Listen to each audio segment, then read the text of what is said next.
নাসির উদ্দিনকে খেপাবেন তো তাহলে আপনার হাফ প্যান্ট খুলে যাবে। এখন আমও গেছে, ছালাও গেছে। কয়েকদিন পরে হলে দেখবেন গুলিস্তানের মোড়ে হলে বসে থাকবে। ওরা আমাদেরকে বলে আমরা নাকি দেশে এসেছি। ভাই বাইশা কোথায় থেকে আসলাম? উৎসাহী যারা, তারা যারা অতি উৎসাহী হয়েছেন, প্রথমে আপনি যে আঘাতপ্রাপ্ত হবেন সেটা আপনার দলের যে গ্যাংস্টার রয়েছে তার ধারায় আঘাতপ্রাপ্ত হবেন। ওরা আমাদেরকে বলে আমরা নাকি দেশে এসেছি। ভাই বাইশা কোথায় থেকে আসলাম? আপনার তো নয় ইলেকশন করার কথা, আপনি আটে কেন এসেছেন? নয় কি ভালো লাগে নাই? ওই যে একটু বুদ্ধি করেছিল, অতি বুদ্ধি অতি চালাকের গলায় দড়ি। টানা তৃতীয়বার অর্জন করেছে দেশের সেরা সুপার ব্র্যান্ড স্বীকৃতি বসুন্ধরা টিস্যু। মনে করছিল এক জায়গায় বউরে দাঁড় করাবে, এক জায়গায় হলো নিজে দাঁড়াবে। এখন ওইখানে হাবিবুর রশিদ ভাই দাঁড়াইছে, নিজের সেকেন্ড হ্যান্ড চলে গিয়েছে ফার্স্ট হ্যান্ড, যাকে দিয়ে সব কাজ করিয়েছে।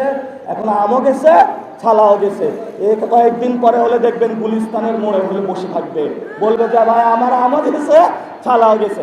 আমরা আপনার বিরোধিতা করতে চাই না, কিন্তু নাসির উদ্দিনকে খেপাবেন তো তাহলে আপনার হাফ প্যান্ট খুলে যাবে। কারণ আমরা শেখ হাসিনার হাফ প্যান্ট খুলে দিয়েছিলাম, শুধু হাফ প্যান্ট খুলে নাই, তাকে দিল্লিতে পাঠিয়ে দিয়েছিলাম। আমার সাথে কখনো হলো হাঙ্কি পাঙ্কি আপনি করবেন না।